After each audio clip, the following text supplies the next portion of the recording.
Hello and welcome back to my channel and welcome to my mid-year wrap-up slash freak out. I'm not really freaking out because I didn't really set myself a target of how many books I wanted to read this year. So any reading has been a good time, except for those books where it hasn't been, and that's what I'm going to talk to you about today. My reading has been all over the fucking place, to be honest. I've read books that were on my TBR, I have read books that were not on my TBR, I have bought books, I have unhauled books, I have DNF'd like a trooper. Eclectic is probably how I would best describe my current reading situation. So I'm quite excited to talk to you about these books because they are varied. They are varied, but you will have seen them in wrap-ups, etc. I don't think it will be an entire surprise as to what books I've been really enjoying. For example, if the first prompt were best book of the year so far for you, it's gonna be this one, isn't it? Like, you knew it was coming, got it out of the way, right at the door, that's fine. The Beautiful Ones by Silvia Moreno Garcia. Greatest book ever written? I certainly think so. This is a love triangle done right with telekinesis and historical elements and just beautiful fucking writing, tension, class. It's just my favourite book of the year. I'm gonna say it. I think this is going to be my favourite book of the year. If, when it comes to December, I have not said this is my favourite book of the year, your girl's a liar. It's so good. I gave it 5 stars. It was beautiful. It was tense. I was on the edge of my seat the entire fucking time. And don't get me wrong, I loved Mexican Gothic. I think this is better. Controversial, I know, but I said what I said. The next prompt is the best sequel you've read this year. The only series I've completed this year is the Skullduggery one. And then they had the audacity to be like, but there might be more books in the future. I can't even say that I completed it because I might not have.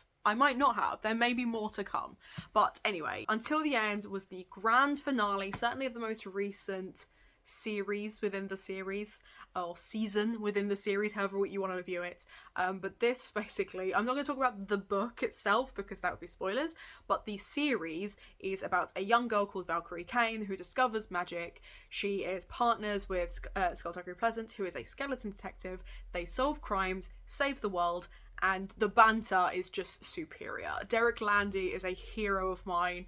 Having met him and just generally thinking he's just like one of the greatest authors, like, it's such a fun read. But then there were moments when I cried, and I told Derek Landy, you made me cry, and he laughed. So that's how I know he's the author for me. It was a great time. It was a great sequel. I have the Sprayed Edges Waterstones version to go with the purple version of Dead or Alive that Gavin got me from Waterstones, so thank you again, Gavin. But this series, man, it will have my heart forever and always. I don't remember which order these were in, and now they're all over my floor. I'm going to pick up the one that I feel you're going to get most upset about. The prompt is a book you need to finish this year. I'm here. This is my target for today, but that has been my target for a couple of days now. I don't know if I'll ever finish it. In all seriousness, I read Crescent City in like a week. But Crescent City Volume 2, I don't know when I'm going to finish it. And it's not that I'm not enjoying it. When I read it, it's a good time. Like, I just sink into that world and it's easy reading. But like, the spoilers were rife. And I found out how it ended and then read the last page because I was like, really?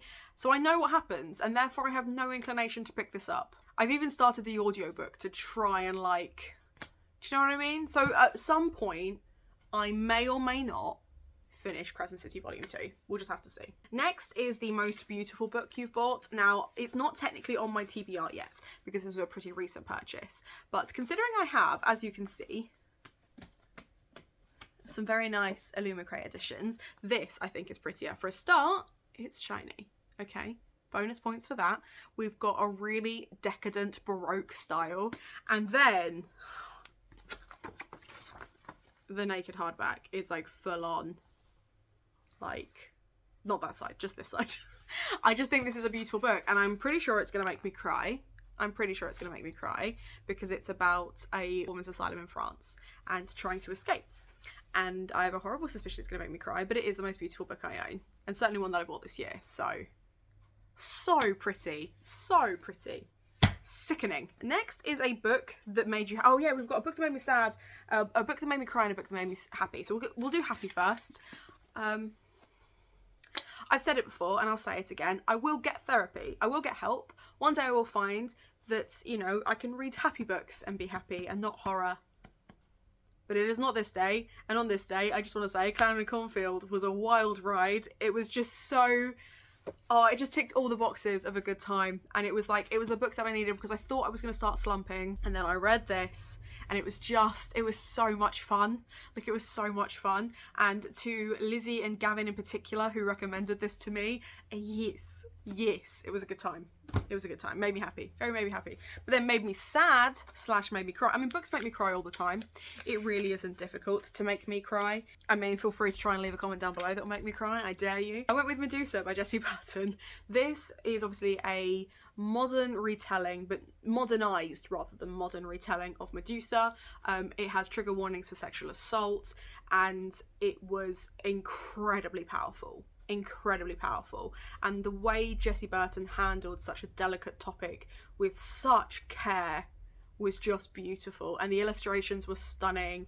And I just, considering I know the story pretty well, I think most people do, this was such a pleasant surprise in the way that it's done. And it didn't vilify her, and I loved that. It was just so good. But yeah, the ending fucking got me.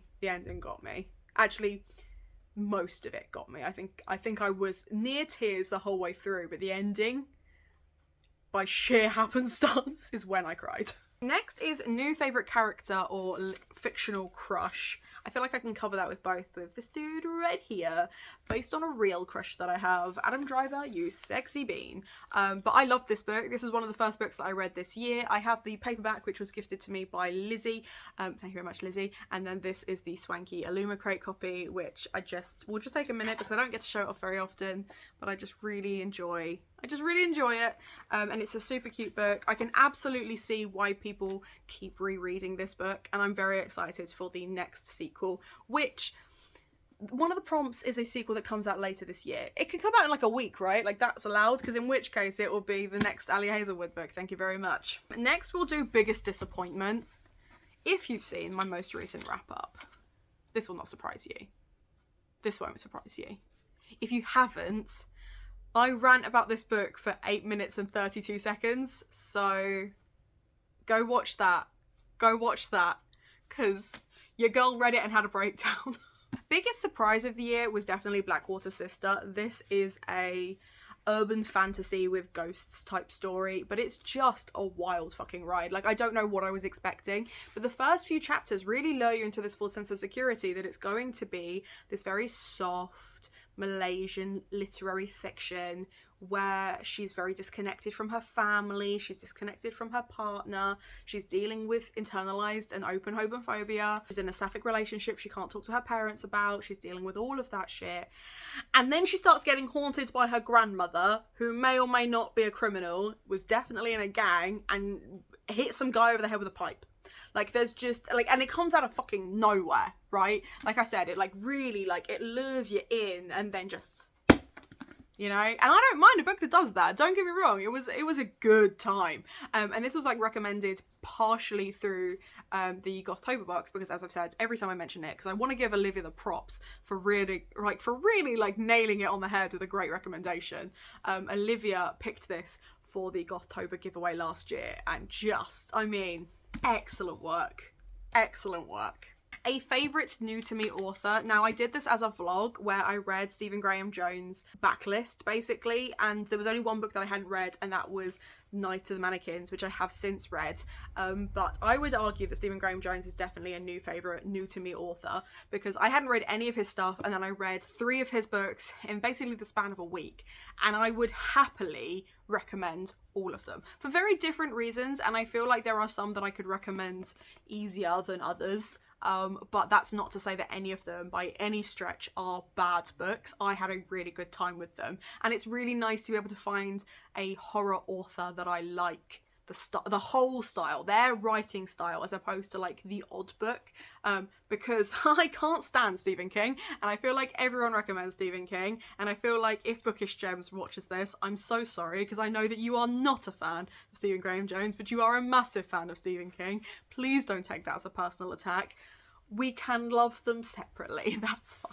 I will do the supporting of Stephen Graham Jones that I cannot bring myself to do for Stephen King, and you can do the opposite for me. I appreciate you. But anyway, yes, really loved this and can't wait for the next in this series. It's going to be good. And then finally, a new release I have yet to get to. It's been out like a week, but I haven't got to it yet, and I just want an excuse to show you this very, very pretty book. It's not a surprise that the most recent books I've bought have been about, you know, super dark, depressing, dark academia, gothic-y things, but can we just